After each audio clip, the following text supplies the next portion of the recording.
In the name of Allah, the beneficent, the merciful, I bear witness that there is no God but Allah.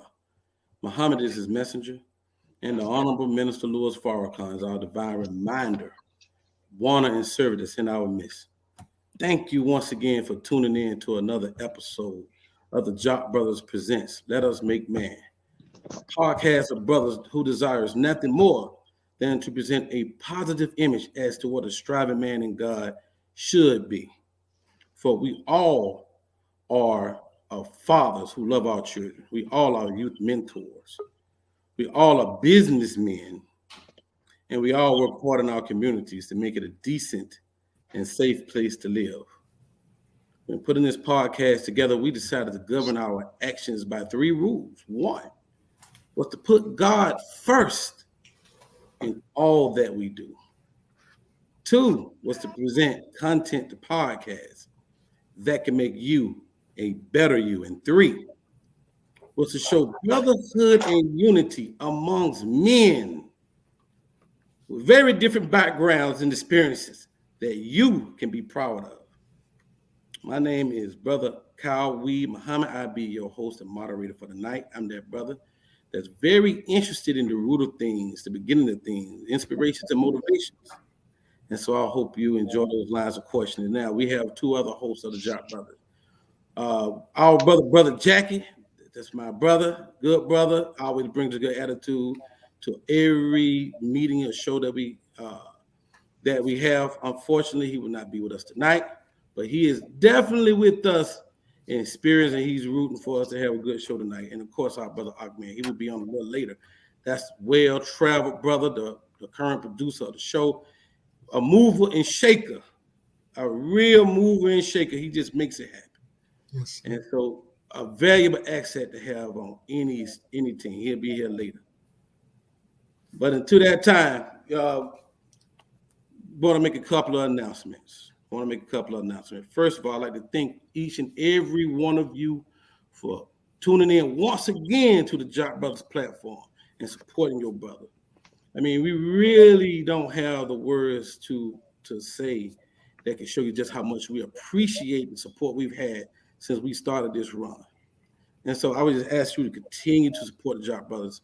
Matter of fact, if you are viewing the show, please share it, because we got a topic tonight that that we have been waiting to have. We've been building up to since we started. For the Jock Brothers' name is Let Us Make Men. Let us make men. So tonight we actually going to talk about some of the responsibilities of a man, and that is fatherhood.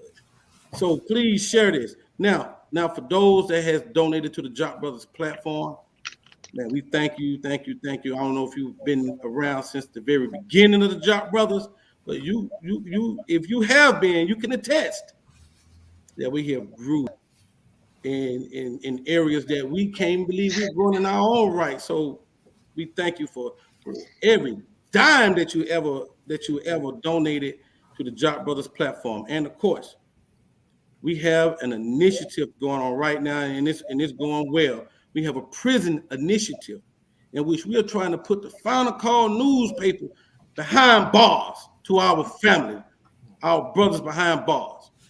We already called the Final Call headquarters and got the pricing. For $18, we can put the Final Call behind the bars for 3 months. And $30, we can put it behind bars for 6 months. Right. And they send a brother a subscription for a year, $60. That's a small investment for the much it can do when you get that paper behind bars. Behind bars, with that paper, you could create unity and brotherhood behind bars. You can prepare these brothers to come out into this nation and can contribute right away. Soon they feet hit the ground. So please help that endeavor. And if you choose to donate to that endeavor, or continue to choose to donate to the Jock Brothers platform, please send it to our Cash App that's scrolling at the bottom of the screen. It is $Jock Bros. Once again, it's $JAKQBROS. Thank you for that. It's time to get to the show. Time to get to the show. Now, this show right here is about fatherhood. Brother Jackie sent me he sent me a little information prior to the show. And after I looked at it, I was like, man, this has got to be the way we get this conversation started. So I'm just gonna read a little bit of it, and then I'm gonna go through some of the issues that I never really considered myself. You know, clearly America is going through a crisis, going through a little crisis. And here go the statistics right here. It says uh, 18.3 million children, or one out of every four families are without a biological father in the household, a stepfather, adopted father. You know, so clearly there is an issue with with the father factor. We got to step up, brothers. Um, Research shows that when a child is raised in a fatherless home, these are some of the results that you can get.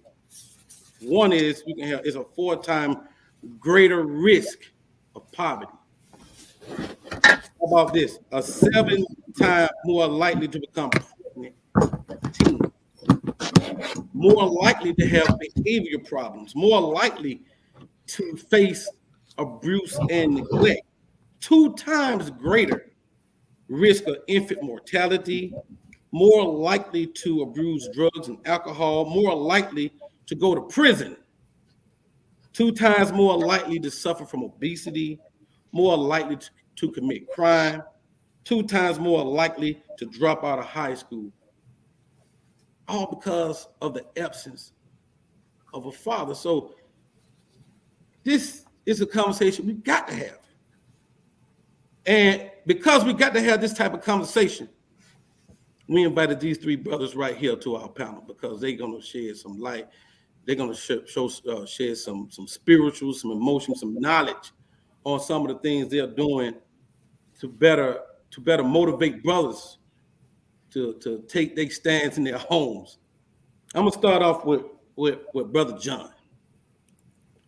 Brother John was born and raised in Asbury Park, New Jersey. As a college student, he joined the Nation of Islam and served as the student minister in his hometown for 20 years.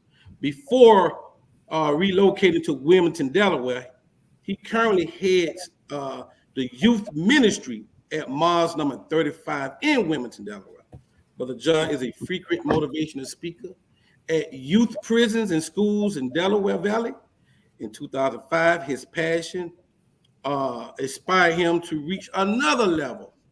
He started an organization called GAIN, which that's an acronym for Going After the Next Generation. And this mission is to inspire and equip young people with the knowledge and tools to navigate through the social ills that plague our society. With no further ado, I would like to introduce you to our big brother, John Muhammad. Assalamu alaikum. Can you hear me, Brother Karwi? Yes, sir, brother. Oh, man. In the name of Allah, the Beneficent, the Merciful, I bear witness. There is no God but Allah, and I bear witness that Muhammad is his messenger. I want to greet the panelists and the mighty Jock Brothers Nation with the greeting words of peace of Assalamu alaikum. It simply means peace be unto you and peace to the gods. Brother Kwawi, I'm honored. My brother, Brother Jackie, you said he couldn't be on tonight? Right. And where's my other brother? He's coming later? Just running a little late. He should be here in about another 5 minutes. Well, I'm honored, family, to tackle this subject, to be a part of this panel, and to just dialogue as men. As you was talking, brother, my stomach just started, getting queasy and turning, brother, because as a whole, we've dropped the ball, but there's a reason why we dropped the ball, and then there's also a solution. Right. By the grace of Allah, we want to be able to deal with both. The issue of fatherhood, when I think of fatherhood, the word fatherhood is gender specific. And it is gender specific to the word parenthood. For in parenthood, you have fatherhood and motherhood. So it's gender specific. It is the role and the state of being a father, being a protector, being a provider, being an encourager, all those things that come with that hood. And that hood, the Honorable Minister Louis Farrakhan teaches us, represents knowledge. So the greater the knowledge of the Father, the greater his ability to navigate those under his stewardship. We're gonna get that. We got you, Brother John. You already in full, but you already got 10 toes down, brother. I hear you, brother. I hear you, brother. I'm ready to roll. Let's again, if y'all hear the passion, it's ready to spew out of them. So share. Let me introduce the other guests on the show tonight, man. We got another esteemed brother. That this what he do. Yes, sir. This brother is oh man, Brother Darnell is an author, speaker, and founder of Each One Teach One Mentoring. Darnell is a New Jersey native who has committed his life to life's work to support the growth and development of Black youth. He spent over 20 years sharing his wisdom and experience with young people. He is a married father of 4 children. Let me say that, a married father of 4 children. Go ahead. And is respected in his community. With no further ado, with the Jock Brothers greeting to you, brother. Please receive our brother Darnell Muhammad. Assalamu alaikum. Alaikum Salam. In salam. the name of Allah, the Beneficent, the Merciful, I bear witness that there is no God but Allah, and that Muhammad is his messenger. I greet you. Assalamu alaikum.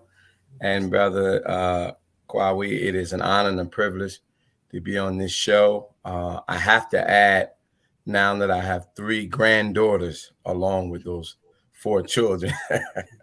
So it's an honor and a privilege to participate with my brother John, and of course my other brother. We had him first, Brother Merrick.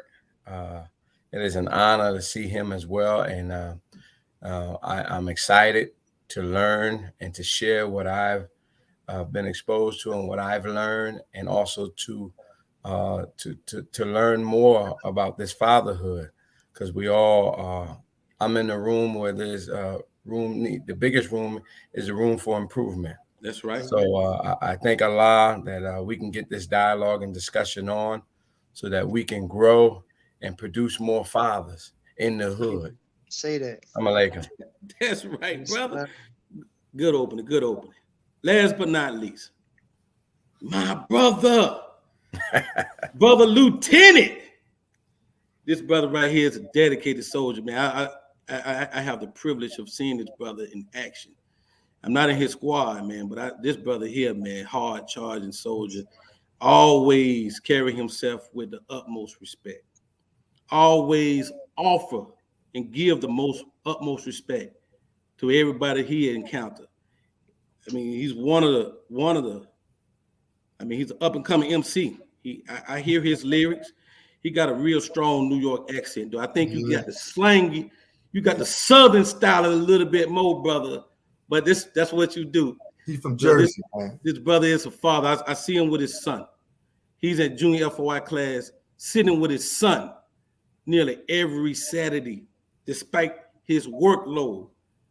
So look, man, it's an honor for me, and with a Jock Brothers round of applause. I know we don't have everybody, but I'd like to introduce our brother Merrick X.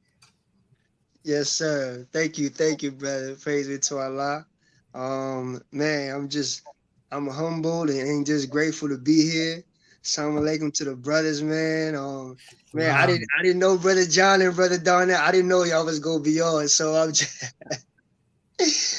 I'm sitting here like, oh really? Like it's a reunion. It's a reunion going on. I don't know if they set it up like this. So I'm just tripping on that, you know. Man, alhamdulillah, man. I echo what Brother Darnell said. We humble students.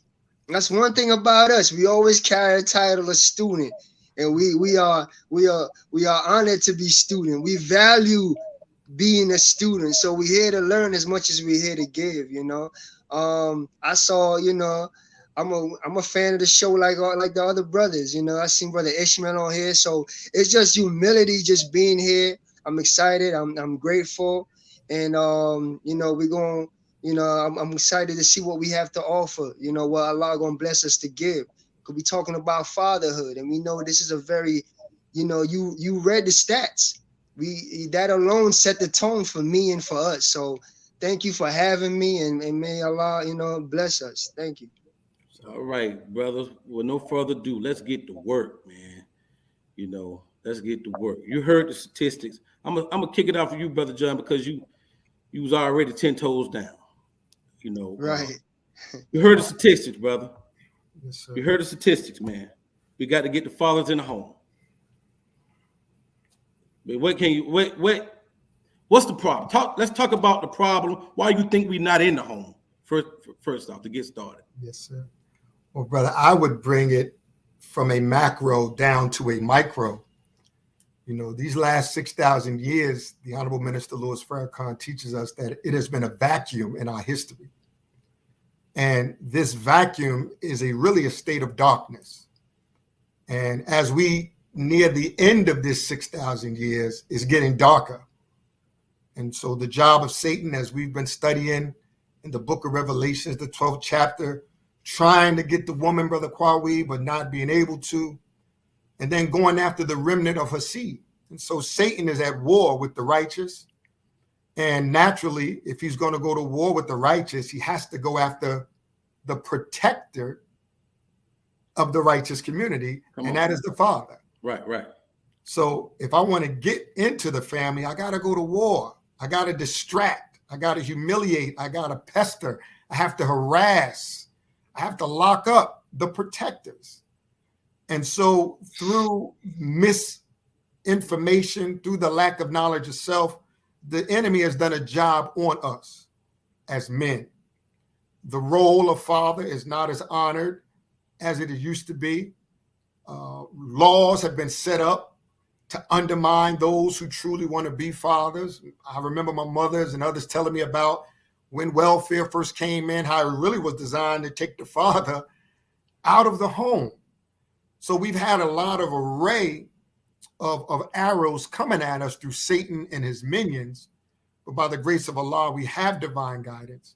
And if we heed to the divine guidance, we can slowly pull ourselves back, as our brother said first. So, you know, in our prayer, Brother Kwawi, as I close on this part, we say, I've been greatly unjust to myself, and I confess my faults. So grant me protection against all of my faults, for none can grant protection against faults but thee. So we go into the prayer asking Allah that we've been unjust to ourselves as men, as fathers, and we're begging and asking Allah to grant us protection from those faults, because if we don't do our job as fathers, then it manifests in the product of the children that we see, which will curse us to our face. Want to add to that, Brother Darnell? You're on mute, brother. Oh, yes, assalamu alaikum. I'll come right behind our brother. You know, when Brother John was talking, I immediately thought about the Million Man March, how our beloved minister, put together a pledge. And on one of the pledges, it talks about, being a father. And also he also mentioned that we should go back and adopt a child to take him in our home, because like you said, the father, we're not in the home. Many of us are not in the home.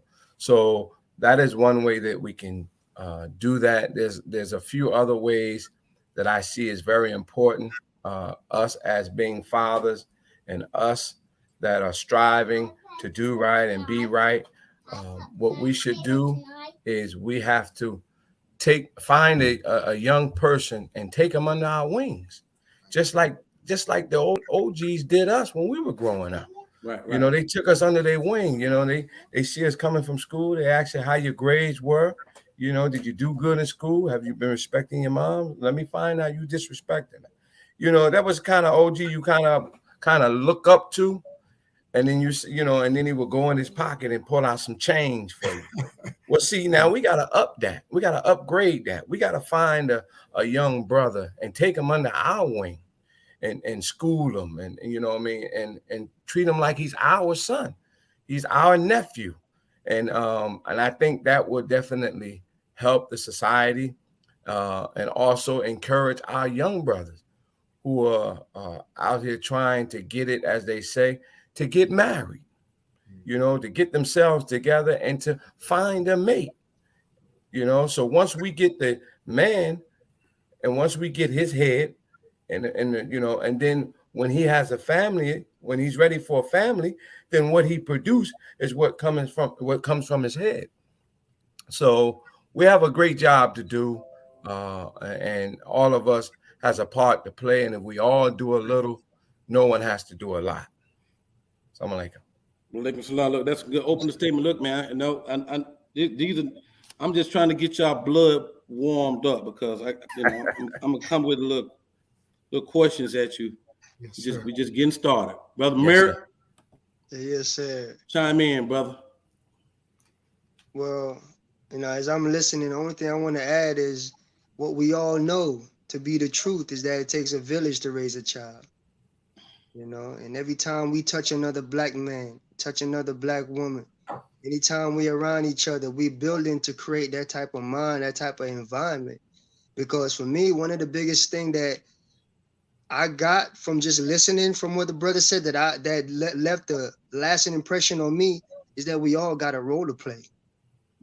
Shouldn't nobody be on the sideline because this is all on us. We've all fallen short of the glory of God.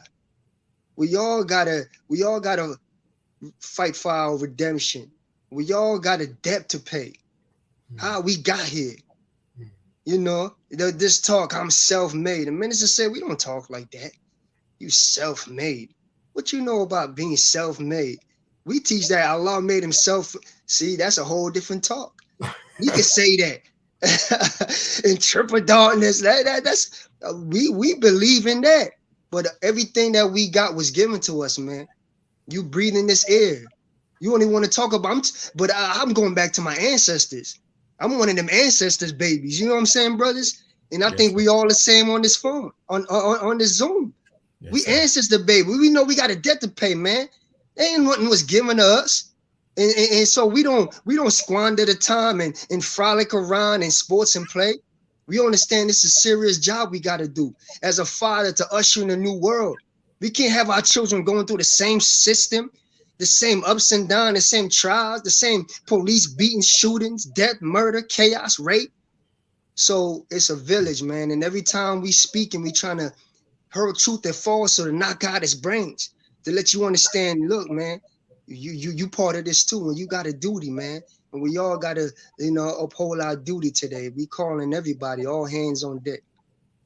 Thank you. Okay. All right. Yes, sir. Way to get start, family.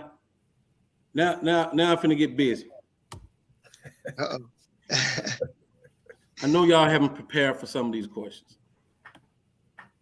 I mean, I know. So so we about fathers being absent, right? Yes, sir. Now it's well known we were slaves, and we wasn't allowed to be fathers in slavery. We was just bred, really. Come on. But get out there and work, nigga, and don't get close to this baby because they are a commodity. They can be sold at any point. Now, they've been taking care of our children for hundreds of years. Do you think that's drawback from that to the fact that, man, like generationally, we don't even want to be in the household, that we still just trying to be gigolos and just have the fun of making the babies, but don't want the responsibilities of them. Are we suffering from drawback? Take that question, brother Merrick. Well, when I'm listening to you say that, brother, and I mean, it to me, you took me back to when I was in church, brother. And I'm a child of the church, like many of us. You know, I wasn't born in the nation. I'm born in Jamaica. I grew up, you know, Catholic, around the white angels and the white, you know, Jesus and all of that stuff, you know. But just as a brother, as a brother, grew up in the church, and as a brother, I've always acknowledged God. He's always been in my life, you know. Even as a Christian brother, going to the church, I would go to the church, and I would, you know, I would say I was somewhat serious. But my thing is, even as a Christian, I didn't have the strength. My point that I want to get to, I didn't have the strength to fight against evil. I didn't have the strength to stand against my weaknesses, right? So as a Christian, one of the things that, you know, I remember saying, and I think many Christians say, is, you know, no one's perfect, you know, nobody's perfect. So there was this door open where ain't nobody perfect. So if I'm messing up, if I'm doing wrong, there's a room for excuse that it sort of was accepted, you know. And I, as a Christian, I was in that space. Now I'm saying all of that, right? And that came to my mind because as a Muslim, as a believer in the teaching of Most High Elijah Muhammad, you know, there's accountability. We don't condone weakness. You know, we taught that man sharpen man like steel sharpen steel. We taught to make each other strong. You know, that's our teaching. We hold each other accountable. Now, when you mention what happened back then, that psychological damage, that's very real. Can't nobody dismiss that. That we see it's too evident everywhere you go. You see it. It's too relevant. It's too prominent for you to dismiss that. There's something going on upstairs, man. This ain't right. So we know that this is a real thing. What you said, you know, it's just that my state of mind, where I'm at, from studying, from my understanding, is like with the knowledge we have, and with the time that we're in, it's time that there's too much knowledge, there's too much information, and for us to accept any of these things now. You know, we know it's real, but today we got to hold each other accountable, man, because we got to be sick and tired of being sick and tired, and we cannot condone this because we have the remedy today. We have solutions today. We have understanding today. We have medicines that we can apply today. So even though that's real today, man, it's like if you accept that and go along with that, it's like they say, ignorant is bliss. It's like you're making that an excuse now where you can justify your wrongdoing and using technology. And we don't want to do that today. We have strength. We have a man standing up in the Honorable Minister Louis Farrakhan. We have these great teaching. We seen what this done to Brother Malcolm, that was in a cell, that was locked up, that was living a beast life. We seen that transformation. I seen that transformation in myself. So even though I acknowledge that, and we have to acknowledge these things, but we have an understanding. That's part of the understanding. We have solutions today. So me as a young soldier in this, that's sick and tired of the murder and the chaos and the lies and the confusion, I say, let's get with the truth, man, and let's take that truth and do what we got to do to transform and level up, because it's present today. If you want to level up, you can level up today. So let's go forward and change. Okay. Before we go forward, because I can tell they want to get some of this question right there. But our brother Ahmed came on. Open the words, brother Ahmed. Yes. Thank you all for joining on. Peace and blessing to everybody. Peace and blessing. And let's get to it, brother, because we have to raise our sons and our daughters. We have to be fathers, and this topic and this discussion has to be had at least once a month, twice a month. We have to have this discussion live. Everybody needs to hear it, see it, feel it, and understand it. Thank you all for joining on. Yeah, that question I hit, Mary. I like that it hit you like that, brother Darnell. Yes, sir. Are we suffering from drawbacks, brother? From slavery? I would have to say no, sir. We're not suffering from drawback. What we're suffering is not listening to the man of God. You know, I heard Brother Merritt, he was right on it. See, the scripture said, how would they know unless they have a teacher? And how would they have a teacher unless he be sent? Well, we know we have a great teacher in our midst. However, it is our job as disciples, as believers, as followers of the Honorable Elijah Muhammad under the Honorable Minister Louis Farrakhan to go out and to strengthen our community and to lift our brothers up so that they can be respectable men, respectable husbands, and respectable fathers. So it is our job. It's not like Brother Merritt said, we can't use that excuse anymore. Even though it's real. We suffered that. But see, when God comes and he raised up the exalted Christ, the most honorable Elijah Muhammad, and the Honorable Minister Louis Farrakhan, what excuse do we have now? It is up to us as the foot soldiers to go out there and make his word bond and make his word real. So I don't believe we're suffering from a drawback. I just believe that we're suffering from the lack of desire and a lack of passion, a lack of spirit, a lack of discipline to go out here in these highways and these byways, because our brothers that are falling in these streets, who gonna save them? It's up to you and I to go get them. So, and this is why we have to have forums like this, like Brother Ahmed said, once a month, twice a month. We have to have forums like this and invite our people on to listen, because back in 1995, all those men that came, the minister put something in them to make them go back and say, I got to go back and be a better father. Man, I got to go back and be a better son. Wow. I haven't been a good husband. See, and then we went back. We had the spirit, many of us, and we kept that spirit going.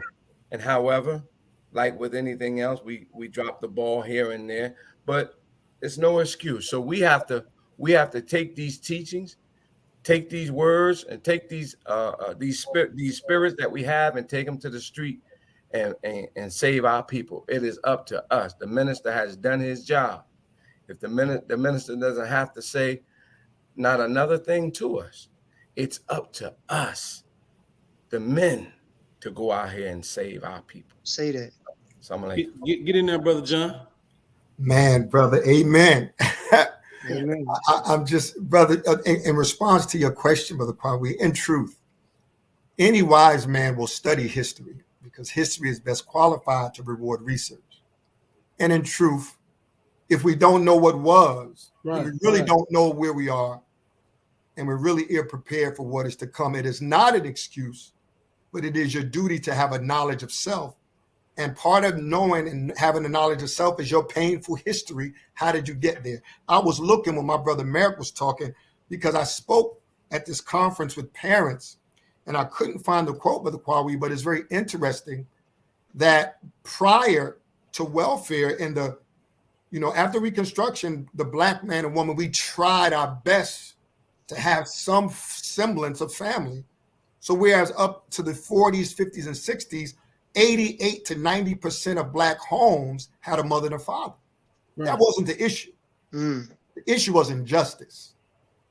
What happened was, after the riots, when Rondale and all them came together and studied us, and welfare hit, now you have a system that doesn't promote marriage.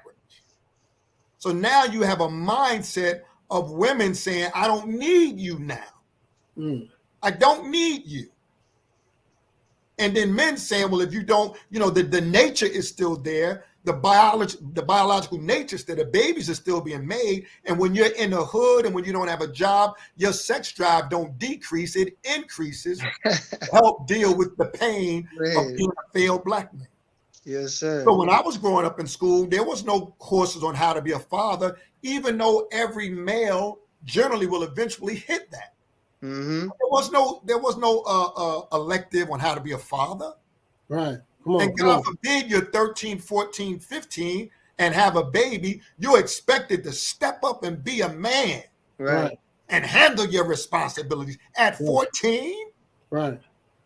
We didn't have the knowledge. So fatherhood, the hood is the knowledge. Right. And as Brother Darnell said, our people are destroyed for the lack of knowledge. Right. I will end that part, my brother, saying that fatherhood, motherhood come together to make parenthood. That's the institution of family. And it's called an institution because it is a place of learning. We're learning how to be fathers. We're learning how to subordinate our ego. We're learning to give up self to take care of our family. That's something you have to learn, particularly in a world that's on its way out. So I'm sure we're going to come back to the nation, but this is the Jock Nation. So we're dealing with Muslim, Christian, agnostic brothers in the hood that don't care nothing about what we believe, yet you are still a father and have the potential to be that. So you need the knowledge that comes from the Honorable Minister Farrakhan. That's right. I mean, I hear everything you're saying, brother. I mean, I like everything you're saying. I mean, I'm with you, but the numbers ain't lying. That's right. I'm with you, Brother Donnell, Brother Merritt. Let me chime in on that. The numbers ain't lying. Go ahead, brother. Let me get a little bit of that because I'm definitely in agreement with Brother Donnell, Brother John, and Brother Merrick. And the history, like the brother said, it repeats itself. So we came here to the shores of North America, and the knowledge of mating was taken away from us. The image of a father was taken away from us. It was destroyed. We became bucks. We even when we married, they took our wives away, or took our children away, or took us away and separated us. It wasn't until Islam was brought to us a knowledge of what a father is, his responsibilities were. We did not know, and like the brother said, even till today, we're repeating our history. Young brothers and sisters are conceiving children at 15, 16. This is repetitive. It is totally repetitive. Yes, in every community. In our generation, the new generation, and the image of a father is lost. But it's not until we submit to the image that we're pushing forward and that we're portraying through these teachings or through Islam, that we're trying to present, this is what a father looks like. Now, everyone now has to look at it and say, yay, and I submit to that. Other than that, we have a situation that's repeating itself all over again. The children, the young men don't want to listen to the older brothers' counsel. They know it all. They're getting young girls pregnant. The young girls know it all. Or they're trying to have abortions, or they're trying to get rid of the babies. Mm-hmm. It's just a cycle. And I heard the minister say that the knowledge or the mindset that the young women and boys have, or young men and young women have, when the birth is conceived, is going into the children. So again, we got a whole nother generation being born that, hey, their mindset is not right. It's not in accordance to a new generation coming in that's submitting and trying to be the standard of a father, mother, or a family unit. Okay, so I got you. So check it out. Got a Christian friend that's tuning in. They got a little offended. Let me tell you why. So their comments are they respect the FOI, the Muslim, for what you're trying to do. But based on y'all comments, y'all said, it wasn't until Islam until you learn how to be a father. They say I'm a father, I'm a good father, I'm a Christian. Yes, sir. Why are you giving you got to be in Islam to be considered a good father? Anybody want to hit that? Yes. Go ahead, brother. Go ahead, Brother Merrick. So Yeah, I wanted to go because I did mention Christianity, you know. I spoke about being I was born in Jamaica, a Catholic brother, and how I had a mindset of ain't nobody perfect. So I always had there was always a room for excuse where whenever I did wrong, I could just go to that room and I felt comfortable. I felt comfortable and I continued in that way. Now I'm speaking from my experience and what I've seen with my own eyes, you know, what I've experienced and lived. So when I think about what that person saying about being offended, I believe one can be a true Christian who's striving and dedicated and be a great father. Because we believe a good Christian and a Muslim are one and the same, are the best of friends. Right. So we don't believe in the division of the two. We believe in the marrying of the two, and that is opposite sides of the same coin. So I wanted to, you know, kind of clarify that because I felt like I threw that out there, you know. But what I say about the mindset, you know, that's very real in my experience and the other Christians that I was around, brothers that were, you know, that were going to church and you know, sort of, you know, living that lifestyle, you know. So that's just something that I experienced that I think is very real. But I just wanted to clear that little part up because we absolutely you know, value the church and everything that comes with Jesus and the Bible. I mean, like I said, we want the marrying of the two, you know. So I just wanted to, that's my part. Thank you. Okay. I You just good? let Go me ahead, touch brother. that. Yeah, run. Let me touch that real quick. Down. I know John, but John was eager. I heard the minister say that Christianity and Islam. Now we're using words, but the meaning of it, Jesus' teaching was doing the will of the Father.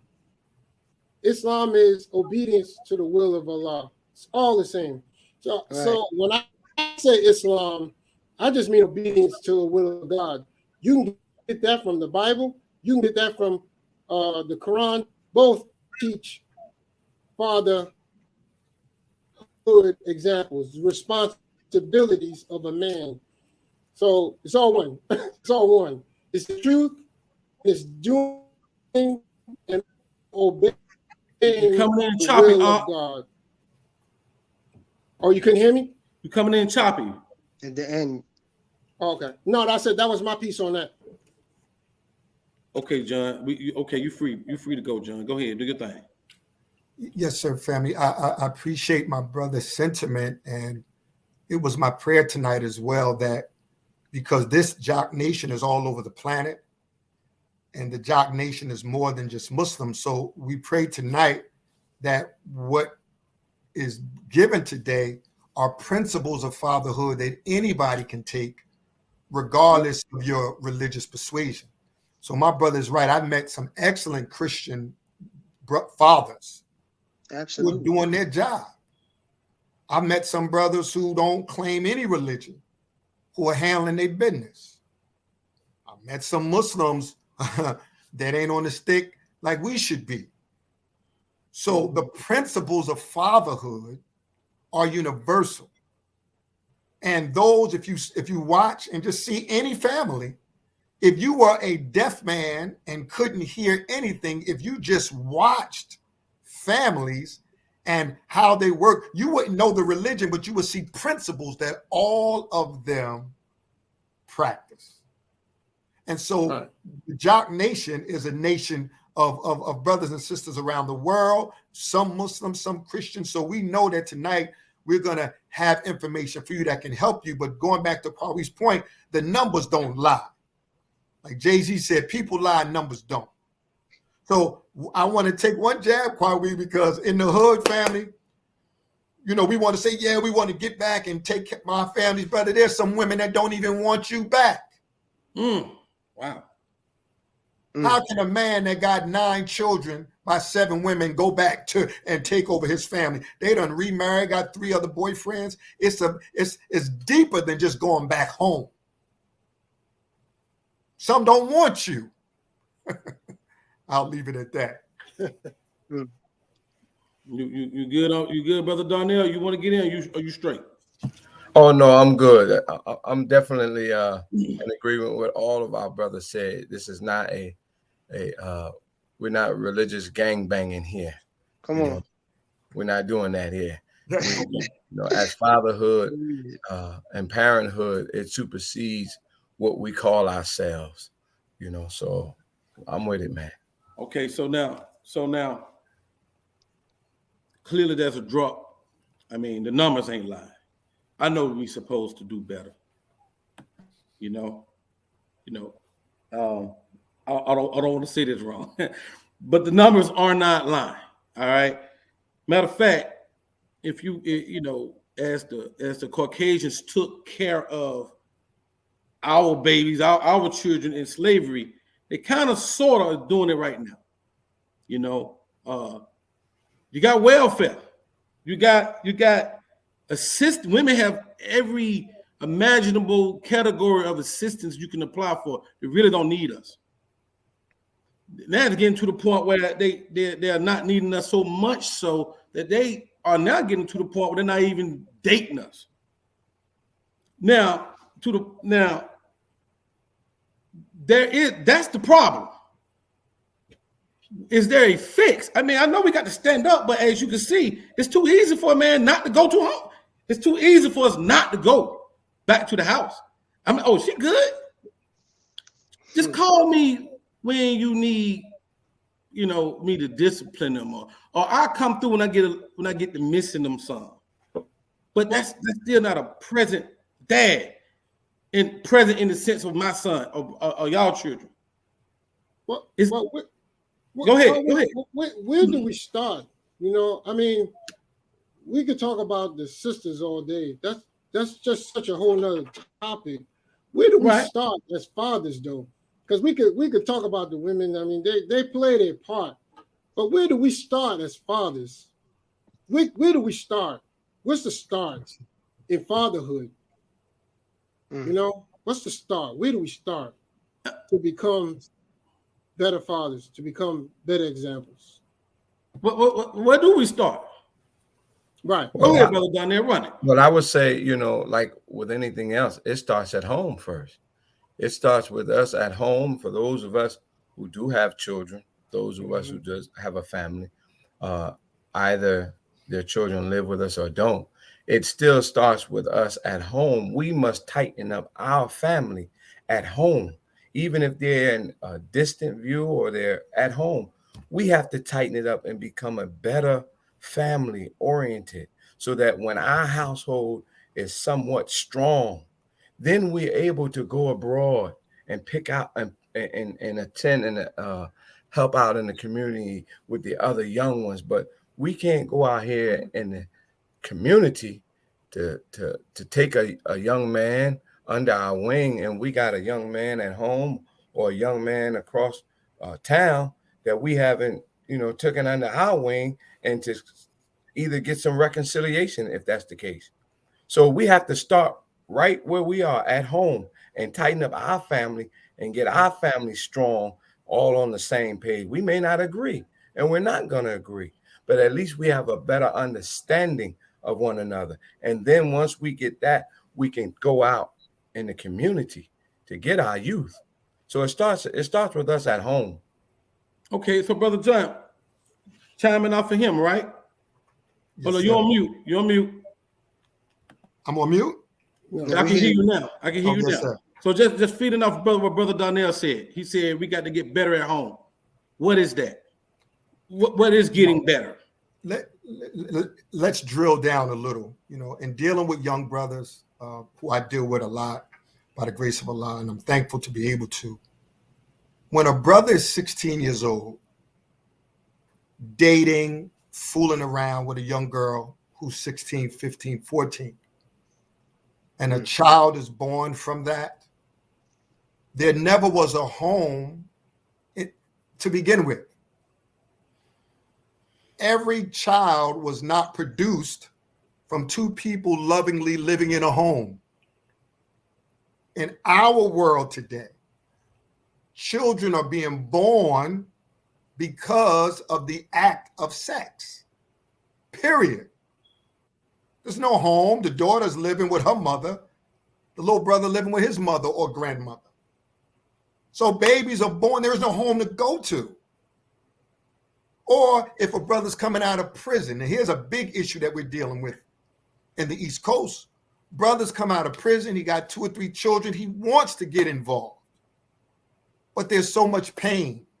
Maybe, and so it starts with brothers atoning first to God and self. Come on. Because when I deal with a bro, listen, yeah, Brother John, look, man, I got 5 of them, man. I just did a 7-year bid. They done moved on. You just don't come home and just skip to the loo and hop up in somebody's house. It ain't that easy today. Right. There's a lot of pain involved. There's a lot of hurt involved. We did our women dirty, as they say in the hood. So you may not never get that woman back. This is what some brothers have to come to grips with, brother. Man, I never get her back. But your job is to grow and atone and put on sackcloth and ashes, but still be in your child's life in a repentant tone. And so we have examples in the scriptures, in both Bible and Quran, of how that can be. The beautiful story of Abraham and his son. Here's a man praying for his son, having beautiful communication with his son. Even when he got the vision to kill his son, he spoke to his son about it. To get his take on it. See, that's a sign what we should be doing as fathers. Then you have Joseph and his father in the Bible and Quran. They had a wonderful relationship, so much so that Joseph didn't mind telling his father about the dream that he had, that he would rule his brothers. And his father loved him enough to say, brother, please don't share that dream with your brothers. Not that your brothers were evil, but Satan lieth at the door, so he said. So you have conversation, you have examples. So I would just say, brother, how it starts, many men, there is no home for you to go to. That woman has moved on and gone. But you can be a presence in the life of that child that you made, where home is not for you anymore. You still can be present, and you do that with humility and with knowledge and with love. Brother Merritt, what do a healthy relationship with your children look like? A healthy relationship. Beautiful question. Of course, I want to say it's one of love. It's one of care. It's one of patience. My oldest is 6 years old. So I consider myself new to being a father. I have 3 children, and my oldest is my boy is 6. And I've had to learn a lot of patience, in dealing with him, because I found myself being quick-tempered, wanting to correct all that I saw as being weak, So I found myself more so in the drill sergeant mode, and being a little heavy, and being very impatient, So I bumped my head a few times and many times. Right. And so to be, as honest as I can in answering such a beautiful question, man, it's one of me being patient and really growing up myself. I really got to look at self. Right. You know what I'm saying? Right. Because my impatience is coming from many different things that I've experienced, So I'm putting this onto him. So I've had to challenge myself to be my better self, my best self. So I can give him that and express and give him what he needs for him to develop and grow in his own way. Because a child got to be a child, and we all grow and develop differently. So I have to have that patience and that knowledge and understanding to give him the atmosphere to breathe. Because if one is stifling, you know, and when it's suppressing, then you're doing more harm than good.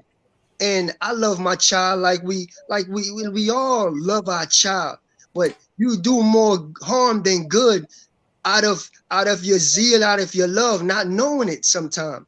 You know what I'm saying? So for me, it's one of patience.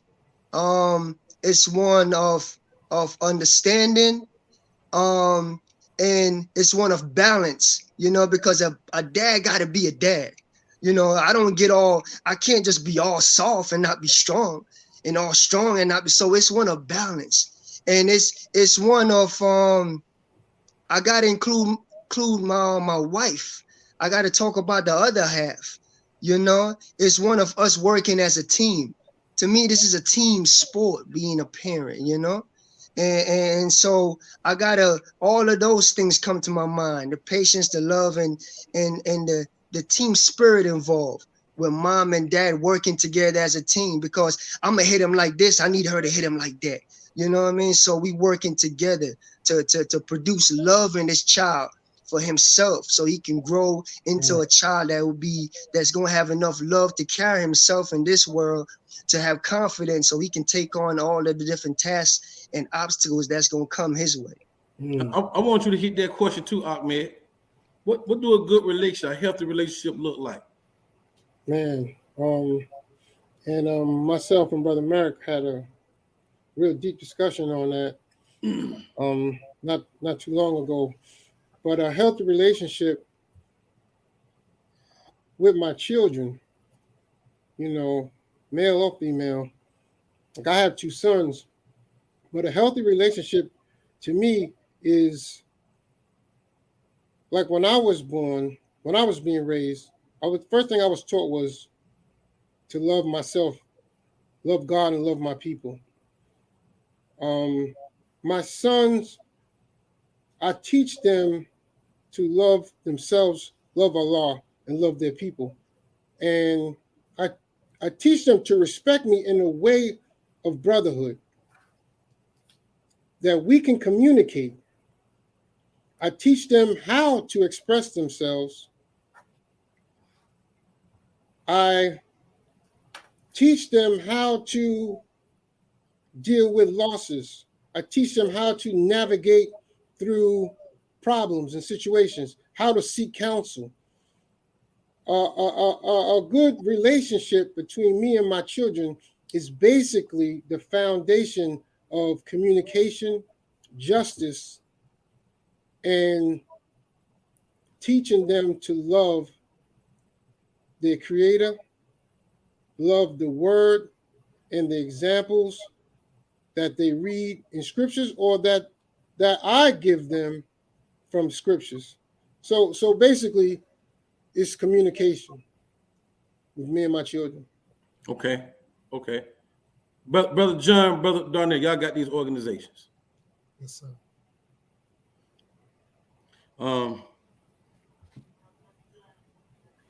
They describe what a healthy relationship look like. And I know because of these organizations that you have, I guess you can recognize the problems faster because you might deal with the youth more.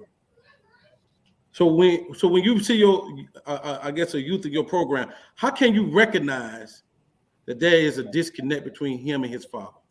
Is there something that they is there a way about them?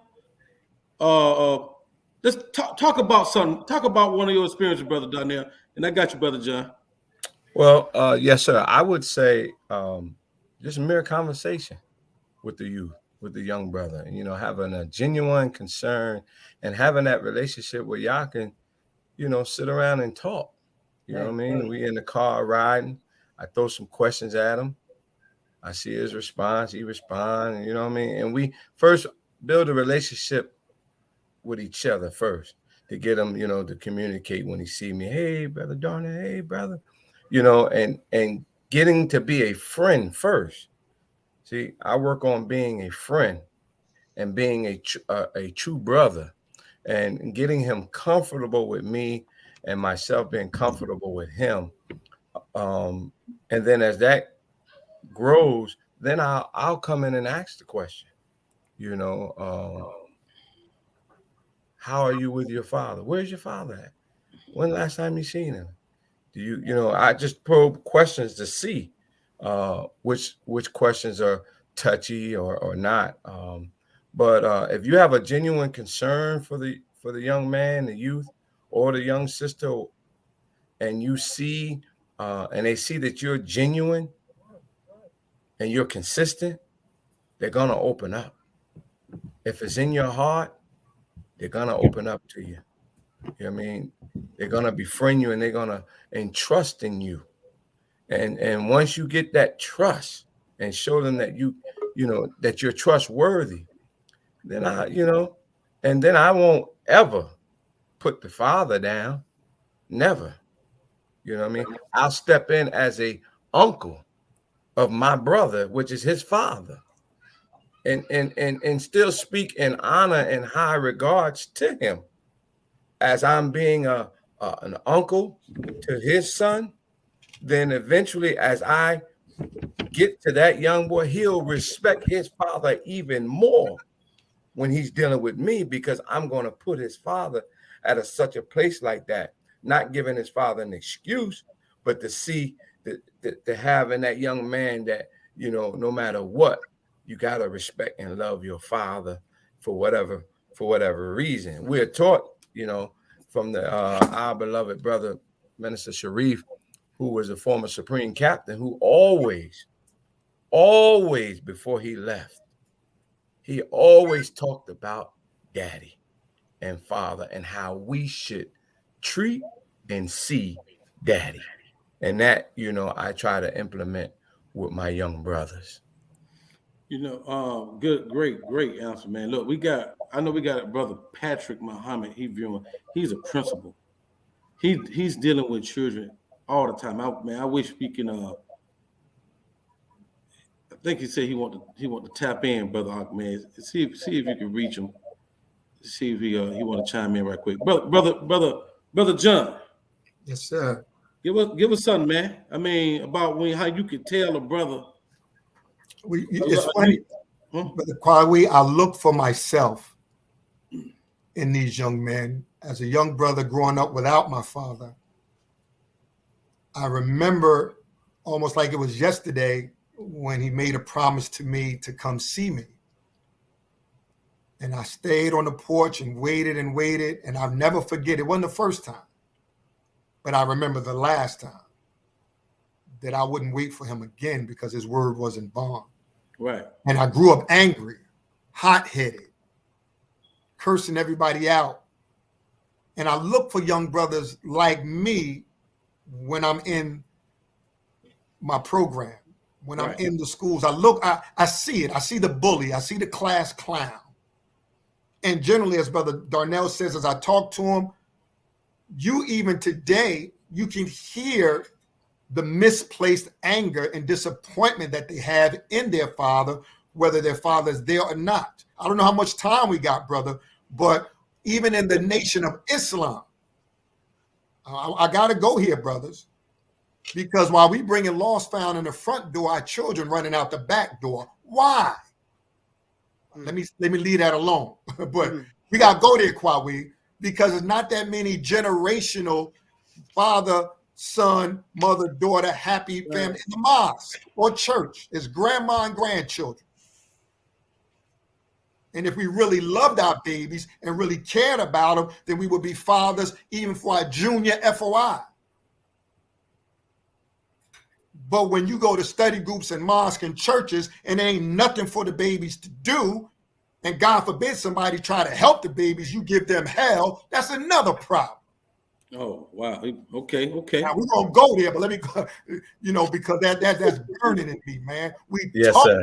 Fatherhood, but we losing them in the nation. You out with the final call, you ain't doing nothing with your damn son. Or you running back and forth to class, you a top soldier, but you losing your babies. I'm losing my babies. But we got all this knowledge of self. Man, miss me with that. We need to start sharing as men in the nation and as spiritual men, because Satan is beating at our door. Come on. We talk about some assalamu alaikum. Yeah, right, brother. Your son, one of the ways to know that your sons love you and love me, that he walk in the path that we walk. But our babies don't want to have nothing to do with the nation once they get a certain age. Yes, sir. So we talk that talk. But all they do in the mosque every day, sit down, shut up, sit down, shut up, sit. They spend years being told that in the back of the mosque because you won't do nothing for them. So now they got engrams. Come on. Now they 16, and the hell with that FOI and MGT. I'm sorry, but we're losing our babies, man. We better stop faking the funk. Come on. And let me chime in on that, Brother John, because I'm a product of that. You know, my father, he worked hard in the mosque, and his father before him wasn't a great example of a father. And he worked hard, but my father said he was just a disciplinary. Yeah. He just came home and chastised him and beat him whatever he did wrong, and he didn't have the knowledge or example of being a good father from what I hear from what my father said. So my father kind of emulated that. Even though he worked hard in the nation, Right. He was out soldiering, he did, but his actions was repetitive of his father. So it's almost like the Willie Lynch syndrome. It was just a generational repetition. So now, even though we get knowledge of ourselves, I know plenty of brothers today who are fearful of even talking to their children about sex because their parents didn't talk to them about sex. Right. So it's more of we have knowledge, wisdom, and understanding. Once understanding, now it's the application.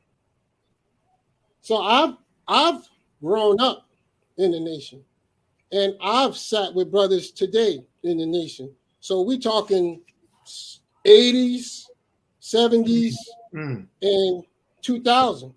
Right. This brother that you're talking about has been as a transcending brother. It's just getting the black man. It's not just the brothers in the mosque or the church. It's all over. Getting them to realize and understand how to apply the knowledge that they have.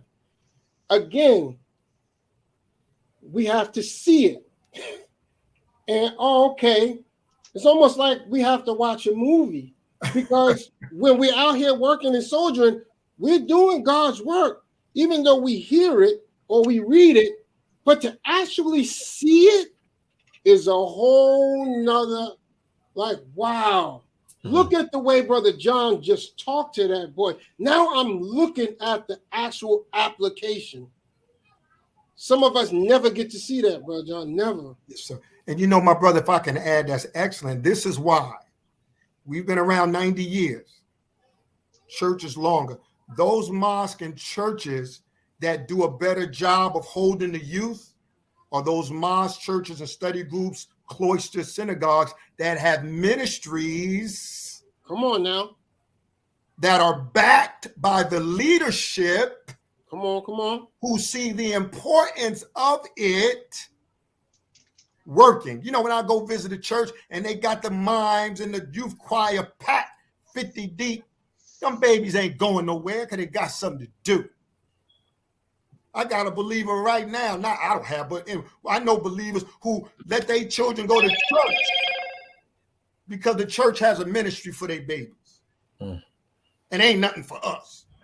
So I'm saying, good brother, with all of the knowledge that we got, you mean to tell me, can every mosque, can every city got one or two people that care about the young people? Since I'm still working on myself as an FOI, yes, since I'm still learning, since I'm still soldiering, is there a ministry somewhere? Matter of fact, if 75% of the households are run by women and they come to your city and here's a sister with a 13-year-old boy, 11-year-old boy, 8-year-old boy, do you have something for her? And if you don't, why should she come? That's how we got to think. Come on. But if it's all about me, if it's all about you, if it's all about you looking good, like I said, we bringing them in the front door and our babies running out the back door, and we too arrogant to see it. Mosque, church, synagogue. And somebody got to almost be like a voice crying in the wilderness, man. The minister, our minister Farrakhan, can't do everything. He done gave us all to us. So I applaud you, brothers, that got that junior FY class in Atlanta, man. Say that. And we need to reproduce. We need to share as men. What works once, hey, man, is that working? I would like to do that here. We don't do that. Even as fathers, I need help as a father. And I take them off of this conference because, see, we need to talk as fathers sometimes. Right. We need to cry on each other's shoulder. Right. And we applaud And you. I messed up with my daughter. I messed up with my son. I need help with the part. I need somebody, one of y'all brothers, to get on me. We need that as men because we got to be strong in the house. Men sharpen men like steel sharpen steel. And we applaud you, John, for all the work you do with the youth. I don't believe everybody has that skill, and to look for everybody to have that skill and love and understanding and patience to deal with the youth is far and near. So some of us have to step up, and it's not going to be everybody. Just like the minister said, everybody's not going to accept the teachings. Everybody's not going to be Christian. Everybody's not going to be Muslim. Everybody's not going to be Jewish. But the ones that accept the duty and accept the responsibility, oh man, we have to be the forebearers, and we have to teach those and be the example for those. We can't expect everybody to change. We can't expect everybody to be the way we want them to be, but the ones of us that have that understanding, that have that patience, that have that knowledge, oh, we're going to shine, brother John. We're going to shine. And it's our duty now to teach the uncivilized. That's just the bottom line. Come on now. That's our job. Yes, sir. That's our job. So you see the question. Right. What are some of the strategies that fathers can use to foster open dialogue with their sons and daughters? That's a sister that I always look at the show, Sister Catherine. She's a part of that Jock Nation. This is our question, man. Let's. I would say, I would jump right in there. I would say one strategy that we as fathers can do is just to confess where we've been wrong. That's the first thing. Say that again. To confess where we have been wrong, where we have dropped the ball.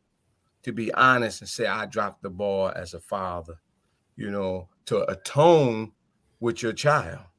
I believe that's a strategy that can open the door for communication.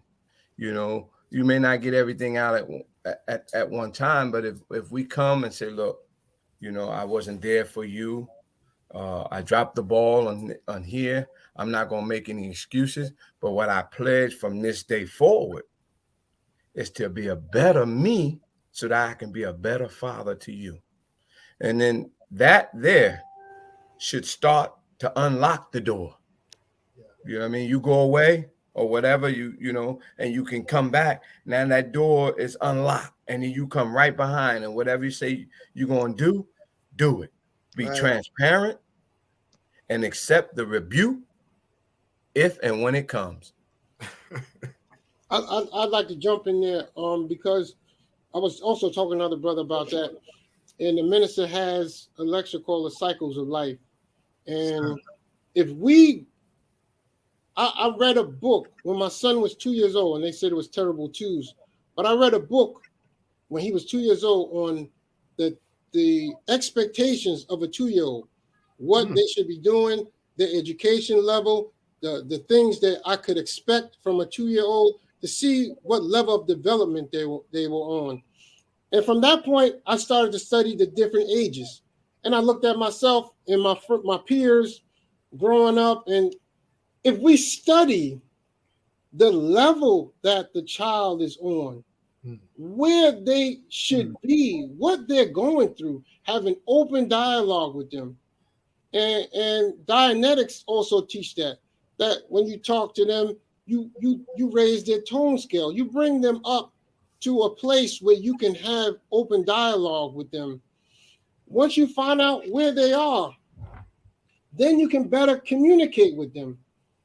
But you have to first study self and then study them so you can communicate. You speak Spanish, they speak English. We're not even going to be able to communicate. I have to see where they are. I mean, I have to communicate. I have to humble myself and talk to them, find out where they are, what's going on with them, and be open and be able to take a cursing to give a blessing. I'll have to be open to take what they're going to say. Yeah, Dad, I did this.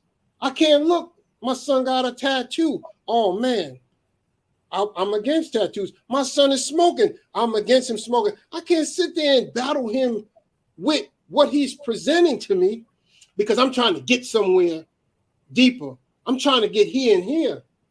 But I can't let the worldly vices that he's been getting involved in stop me from communicating and impacting and communicating with him or her in order for me to give him that knowledge and wisdom that we're trying to get to them.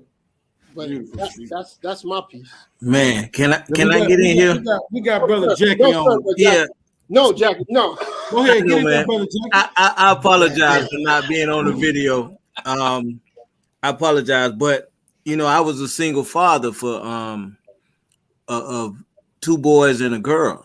Brother Darnell can attest to it. And raising 3 children, especially my daughter, was really serious. That brother Darnell helped me a lot, though. Oh, praise. When I you know, when they were with me, I wasn't in the mosque. I had went away from the mosque for 9 years, and when I was on my way back to the mosque, my son, my oldest son, who is now 30, saw me living a certain way. He saw me living a certain way, and when I decided to come back to the mosque, when Allah allowed me back in, I made drastic changes real fast. Brother Darnell pulled me to the side and he asked me, he said, brother, did you walk your son through those changes as you went through them? And man, it hit me so hard. I was like, no, sir. He said, yeah, that was a lot because you gotta, he said to me, because, you know, for him I think at the time he maybe was like 13 or 16 or something. And he said that was a lot for him to see his father make such a change in such a quick amount of time. And then you don't give him the process of why you're doing what you're doing and what exactly you're doing. So when you all was talking about, and when you was answering the sister's question, it definitely is communication. But in that communication, man, I think it's important that we as fathers learn how to be quiet while they're talking.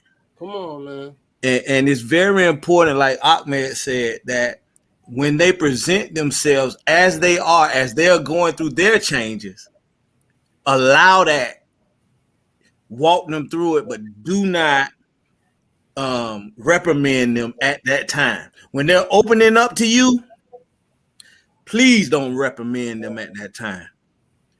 You want a relationship where your child will bring you, man, Dad, I did something wrong, Dad, and I gotta tell somebody. Yeah, tell me. That's right.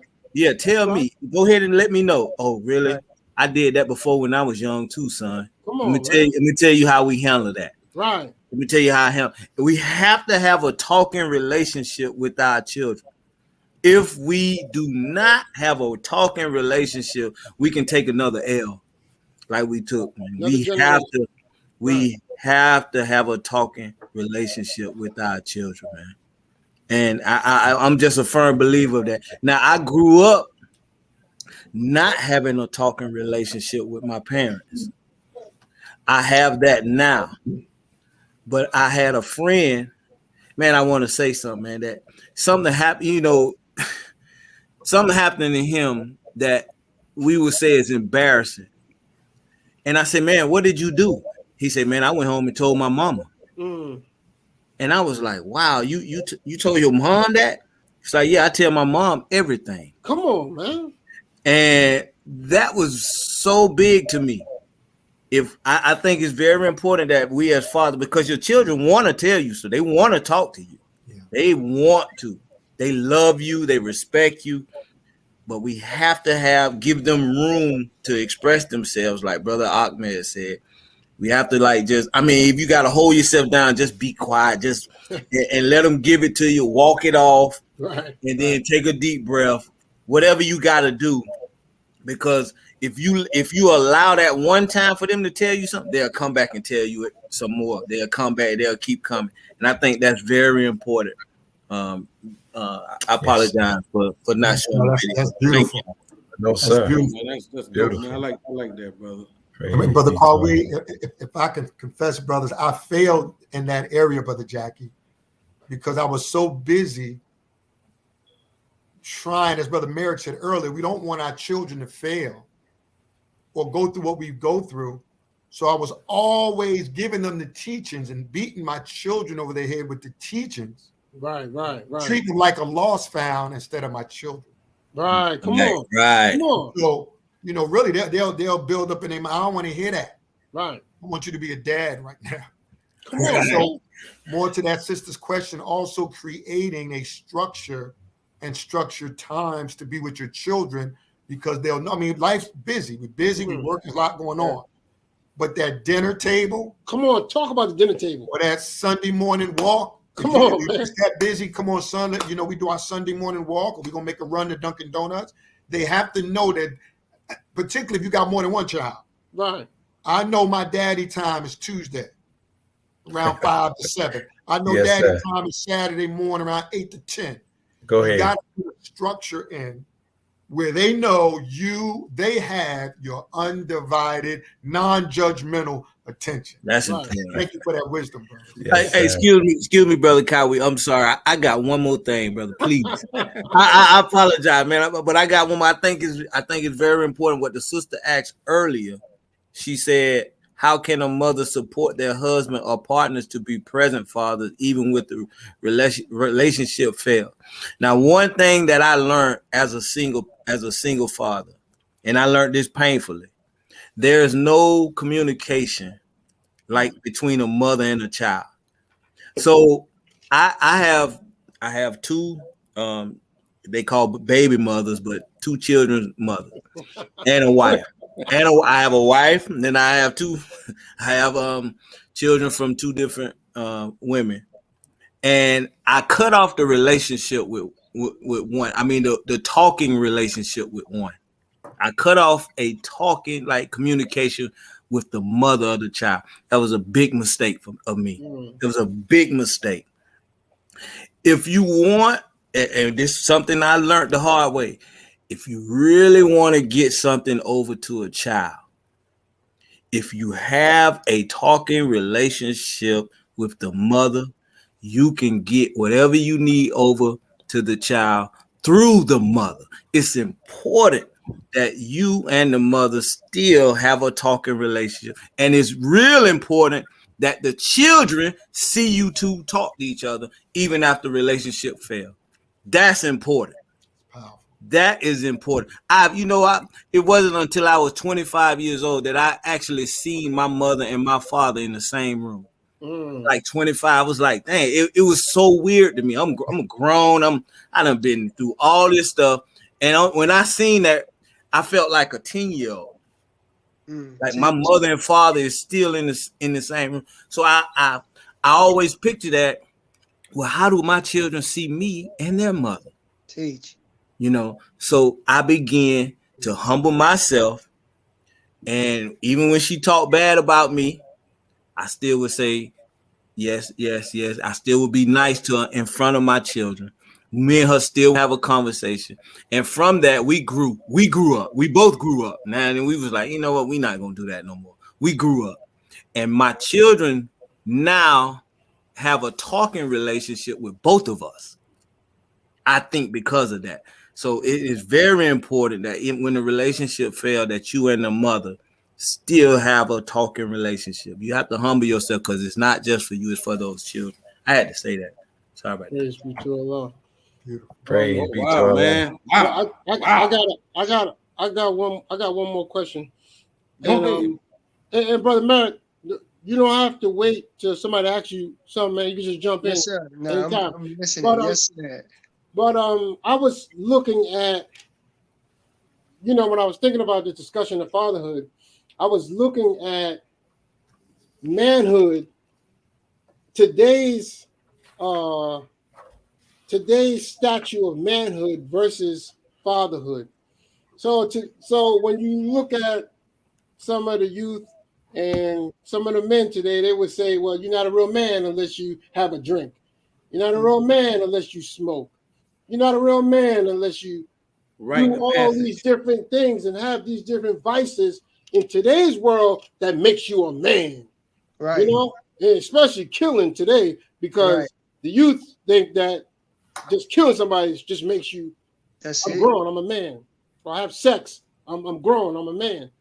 So what is the difference in those things versus fatherhood? You understand the question? Yes, sir. Yeah. Go ahead on that. Brother Mary, you on mute, right? Oh, it's Brother Mary. Okay, go ahead, bro. Yeah. Well, I'll say this as I'm, listening to what you just said, Brother Ahmed. It takes me back to something I said earlier about this whole, because to me, I'm just trying to be very honest on this show, man. It's because this is such a serious thing we're dealing with, man. This is about the future of our nation when we talk about fatherhood. And I said earlier, as a Christian, this whole attitude of no one's perfect, and in the nation, we don't do what the brothers say, no religious gang banging. That's so we not with no type of division and the gang in a religious gang banging. No, we believe Islam is your nature, man. We believe everybody's a Muslim. Just to make it clear, so it's not even to step on anybody's toes, but it's about what Brother John said, principles. That's what we're talking about. Principles, duty, responsibility, accountability, those things. We taught the best religion is to do unto others as you will like done unto you. So that right there make us all equal. That's the standard, right? Now, just to hit that real quick, just to answer that real quick, brother, what you just said. Now, for me as a brother, I joined the nation at 20 years old at college, where there's nothing but fine women, fine, right? And all type of partying and everything you can imagine going on. Some stuff, right? Now, so I'm just being straight up, man. This is real. So for me, when I say that, I'm passionate about it because I understand that psychology, how damaging that is to walk around and to have an escape and an excuse for your weakness. The Honorable Minister Louis Farrakhan, he's the example for me and for us. When this man is not perfect, however, his example, his demonstration, his love, his determination, his walk of faith and duty to God has been perfect. So I as a brother, I said to my wife once, I said, baby, I won't cheat on you, not because of you, but I won't cheat on you because of the Honorable Minister Louis Farrakhan. I got no excuse to fall victim to my weakness. As a Jamaican man, that's a thing of a Jamaican man. We love a whole lot of women. That's a thing. So I ain't no Superman, but I'm a man that I refuse to fall victim to the weakness of myself. So it's very personal where I'm speaking from. And it's personal to me, and I know it's personal to you because you ain't no different than me. We don't look down on nobody. Ain't no big eye, no little U's in the nation. I may know a little bit more, but that don't make me, I'm not no superior to no one. So we all have these weaknesses, but it's a certain principle, man, that it's like a gun to the head where I can't give in to these things. What's going to make a man stand up when he has been crawling on all four like a dog for his whole life? What's going to do that to a man? That's what I want. I want us to conquer evil, because it's our wickedness and our tendencies, our weaknesses that our enemy manipulates, man. He gonna put a gun in your hand and you gonna blow my brains out? When your enemy been kicking your backside and raping our women for years and we don't do nothing? See, it's too convenient. We giving into weaknesses. So that's my whole thing, man. You know, for me, coming into the nation, we have an example of a man that has set the standard, and we want that for all our people. We just want people to accept their own and be themselves, because we got to make a change. And if something gives you that power to overcome your weakness of yourself, whatever that is, hold on to it, man, and go hard. Thank you. Brothers, beautiful. Go hard. Story, brother. I don't know. Look, man, what you want to do out, man? It's time to close it out. What you want to do? I know, but John Darnell wanna. Oh yeah, but let them get in there. But they can. Brothers. Y'all want to touch on that? We get ready to close out. Yeah. So I'll tell you what. Let me. I know we led them the commercial. Let me just do a quick commercial, and then we're gonna close it out. Look, everybody that's tuning in, thank you for tuning in and supporting us. Once again, if you see what we're doing, you see what we're trying to go with this. If you support what we're doing, please donate to the Jock Brothers program. It gets better. We appreciate the financing. All it does is helps us produce better, more important shows, just like the ones we got right here. All right, and again, if you have any desire to help us in our initiative to put the Final Call newspaper behind bars, please donate to us. And our Cash App information is scrolling at the bottom of the screen, $JAKQBROS. Once again, $JAKQBROS. Last but not least, this is Savior's Day season. Come on. If Minister Louis Farrakhan has did anything for you, say that that is making you a better person. Yes, sir. I mean, we have what's called a Savior's Day gift. It's like a pastor's appreciation. We call it Savior's Day gift.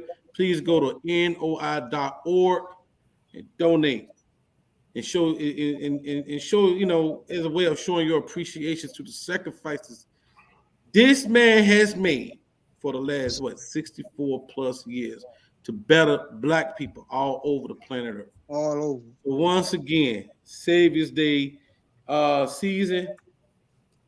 So thank you again. Now we're at the point of the show with final words. Man, I would go to you. Well, you're a host. I'm about to go to you first, brother. Brother Merritt. Yes, sir.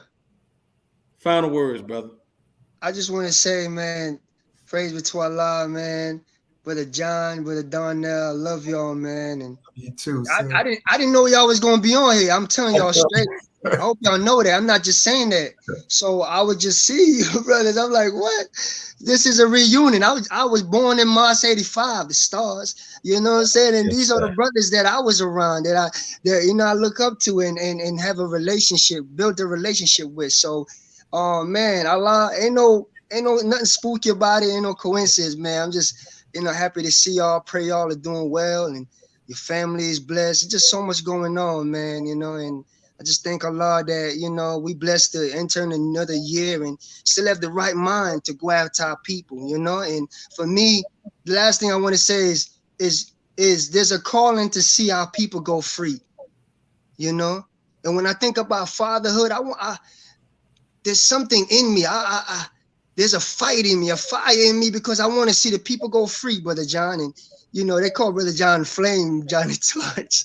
So he has that fire. We got that fire. And it's like, when I think about fatherhood, man, if I could help nurture that in my children, man, I think that will make me feel at peace. You know what I'm saying?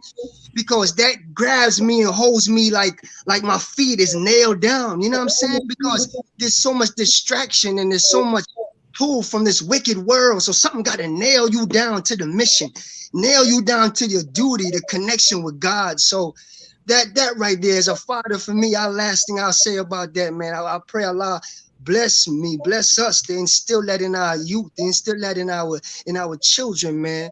Because that right there, that's that glue that's gonna hold you, man. Because we got a debt, man, to our ancestors, to God, to go forward, man, and give our people just to give our people freedom, man. So it's in our hands to do so. So I thank the Jacques brothers for this opportunity, and I pray, man, all the audience is blessed. Thank you. The last thing, my that Instagram, you know, I'm on Instagram, SOOJAH Life, Soldier Hold Life. up. You can get bean pies. You want to connect with me? You know, that's my own business because we got to be businessmen. You know, That's right. I can't go punching in and you know what I mean. I got time to be with my family because I create my own time. I create my own clock, my own schedule by Allah's grace. You know, and this is what we teach in the nation. You know, do for self or suffer the consequences. You know, so the delicious bean pies. If you want, you could connect with me, and I'm an artist. I do music. You know, this is a gift God has given me. So you can come on. You can follow me on the Instagram. Everything else would be you can connect to me and get everything else from there. That's SOOJAHLIFE. Thank you. I hope that wasn't a shameless plug, but I feel like I don't feel like it was smooth, but man, I'm just grateful, man. Thank y'all. I love y'all, man. What's that? SOOLAH. What? No, SOOJAH Life, LIFE. Thank you, man. Thank you, brothers, man. Allah continue to bless us. Thank you, sir. Brother Merrick, ain't no such thing as a shameless plug, brother. I hope not. When you're trying to take care of your family. Yes, sir. Amen.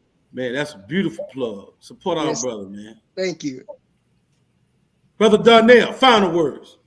Yes, sir. I want to thank the Jock brothers for allowing me to come on this show. I've learned.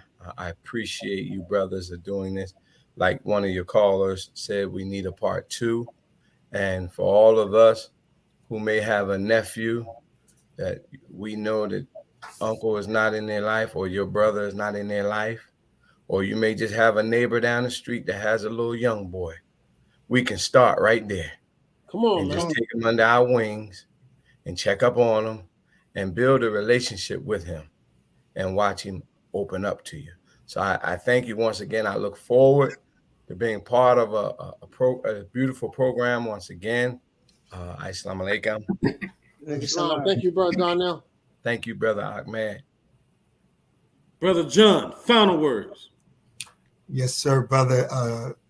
Again, as my brother said, thank you all. Thank the Jock brothers and the Jock Nation for allowing me to be a part of this. I definitely learned. I got some jewels that I'm going to apply immediately. I really appreciate the dialogue, family. Again, my son dragged me on Instagram, brother. So I'm on Instagram, Gang Movement, y'all. Come on. GANG Movement. Holla at your boy. Right down to the modern time, brother. Right down to the modern time. Yes, sir. I want to just say, family, the Honorable Minister Louis Farrakhan, who has given me life, has given us 2 pictures to help us with understanding fatherhood. It is the Lord's Prayer. We need that Lord's Prayer to help us to understand our role as fathers. And the Al-Fatiha, the first chapter in the Holy Quran, gives us tools, vision, and inspiration to help us be fathers. The book of Revelations, the 12th chapter, talks of a dragon who is coming after the remnant of the seed of a woman. And we are that seed. He's after us, brother. His aim is to destroy our family and destroy us as fathers. We have to fight with the tools that God has given us. We cannot be the best fathers we can be without God. So let's lean on him. Let's strive to be the best. And that word hood, it's a covering. So when you see your brother messing up, you cover him and you help him in his fathership and his fatherhood and his manhood until he can get it together. Then we pull the cover off so that he can come before the world. We may fall in this world, but a saint is nothing but a sinner who fell down and got up. Assalamu alaikum. Peace to the gods. Thank you again, Jock Nation. Thank you, brother. Thank you. Praise be to Allah. Thank you, soldiers. Brother Ahmed, final words. Man, I thank you all. Thank all you brothers for coming on, man. This conversation It has to be had. We have to represent a knowledge of acknowledging fatherhood. We have to have that talk. We have to present that clean glass next to that dirty glass. We have dysfunctional families. And there's nobody going to say their family is perfect. None. Because there's no perfect people on this planet. So we have to put that clean glass up. This is what a father should be. We have to give birth to a new nation, a new mindset. And we have to have these discussions because it drops seeds in other brothers and sisters' minds that they can then look to try to produce the mindset in their children, born or unborn, to just have that mindset of wanting to produce a young woman or young man that's going to change this society, man. That's giving birth to a God. Just having that mindset and that will to want to bring forth that into existence. And what Brother Darnell said, man, if we're not giving birth, then we're looking to the child that we see in our neighborhood, our children's friends, our family members, young brothers and sisters, where we can drop a seed in their mind to help them develop a good character. This extends beyond religion. All my Christian brothers, Muslim, Jewish, Buddhist, non-denominational, we have to all come together and change our reality. And we can do that in no limited time. Right. So I thank you, brothers, for coming on. I would like to hear Brother John go out with those prayers that he mentioned. Man, I like when we close out in prayer. Come on now. Because Okay. I think that'll really give a good send off, man. I don't Come know. on now. Okay. Sir. Okay. Let me get Come on. little final words. Yeah, man, it's very, very few male support groups out there, man. You know, we need this type of talk. I'm a single father, and it's no woman up here. He need that motherly love. All he got is fatherly love, and that could be tough sometimes. So for me to hear these different strategies as to how I could build relationships with my son is beautiful, and I know I'm gonna apply. So I'm gonna start applying more of them. I've already started applying them, and I can see the results. As men, though, we got this. This is not punk stuff for men to talk about this, to have these type of dialogues, to give our testimonies and bear our insecurities. This is not punk stuff. This is actually what a man does. How are you to be a better person if you don't share your story? Maybe somebody can hear your story and can shed some light on how you could be a better person. So this is what this show is about. Let us make man.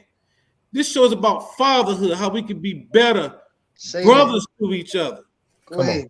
This is not punk stuff. This is real men talk. And so I really hope that those that is in the viewing audience, man, understand that this is a conversation that I ain't seen this conversation nowhere, no platform. And I've seen at least 3 comments in our comments that said we need a part 2. I think we need to do that. I think we have to have a part 3,500 until we can get these men back into these homes to grow up our nation. Come on. So I thank you, brothers, for taking on this task on this short notice like this. I thank you, Brother Merrick, for inspiring Ahmed to want to do this in a last moment like this, brother. And I look forward to our future dialogues. I want y'all to know, sisters, though, we ain't forgot about you. That's right. Next week, our show is going to be entitled Sisterhood. Come on now. Come on. We're gonna keep this love going. We're gonna keep building ourselves first before we go out and try to be brothers to each other and fathers and sisters and mothers. So next week, sisterhood. So tune in for that. Sisterhood. So praise be to Allah.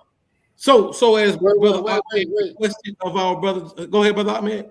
You said sisterhood, you meant motherhood, right?